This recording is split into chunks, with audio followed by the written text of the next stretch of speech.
வணக்கம், இது உங்கள் தினக்கதிர்.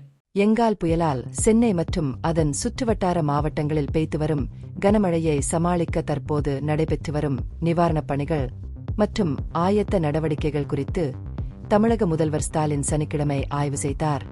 எழிலகத்தில் உள்ள மாநில அவசரகால செயல்பாட்டு மையத்தில் பேசிய அவர், நிலைமை உன்னிப்பாக கண்காணிக்கப்பட்டு வருவதாக செய்தியாளர்களிடம் உறுதியளித்தார்.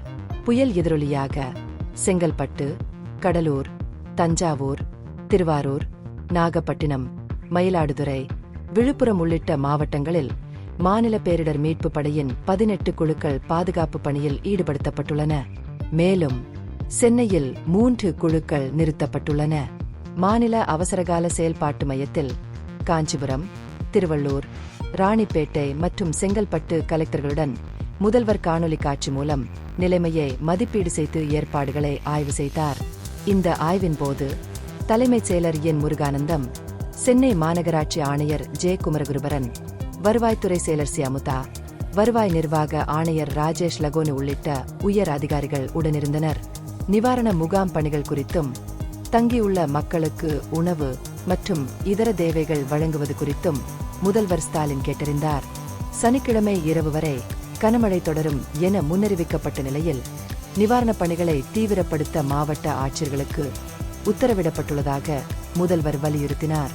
நிவாரணம் மற்றும் மீட்பு நடவடிக்கைகளை திறம்பட செயல்படுத்துவதை உறுதி செய்வதற்காக குறிப்பிட்ட மாவட்டங்களுக்கு ஒதுக்கப்பட்டுள்ள அமைச்சர்கள் மாவட்ட ஆட்சியர்களுடன் ஒருங்கிணைத்து வருகின்றனர். புயலின் தாக்கத்தை தணிக்க அனைத்து அதிகாரிகளும் விழிப்புடன் செயல்பட வேண்டும் என்று ஸ்டாலின் கேட்டுக்கொண்டார். இந்த ஆய்வின் போது செங்கல்பட்டு மாவட்டம் திருக்கழுக்குன்றத்தில் நிவாரண முகாம்களில் தங்கியுள்ள மக்களுடன் முதல்வர் ஸ்டாலின் காணொலி காட்சி மூலம் கலந்துரையாடினார்.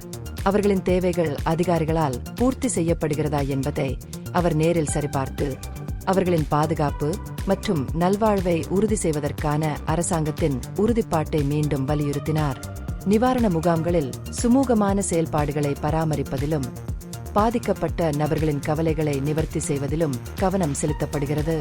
பலத்த காற்றுடன் கூடிய கனமழை தொடரும் என எதிர்பார்க்கப்படுவதால் முற்றிலும் அவசியமின்றி வீட்டுக்குள்ளேயே இருக்குமாறு மாநில அரசு மக்களை கேட்டுக்கொண்டுள்ளது. முதல்வர் ஸ்டாலினுடன் அமைச்சர்கள் KN நேரு மற்றும் KKSSR ராமச்சந்திரன் தனது ஆய்வின் போது நெருக்கடியை கையாள்வதில் அரசின் தயார் நிலையையும் மக்களின் உயிர் மற்றும் உடைமைகளை பாதுகாப்பதில் அதன் அர்ப்பணிப்பையும் மேலும் வலியுறுத்தினார். இது உங்கள் தினக்கதிர். நன்றி.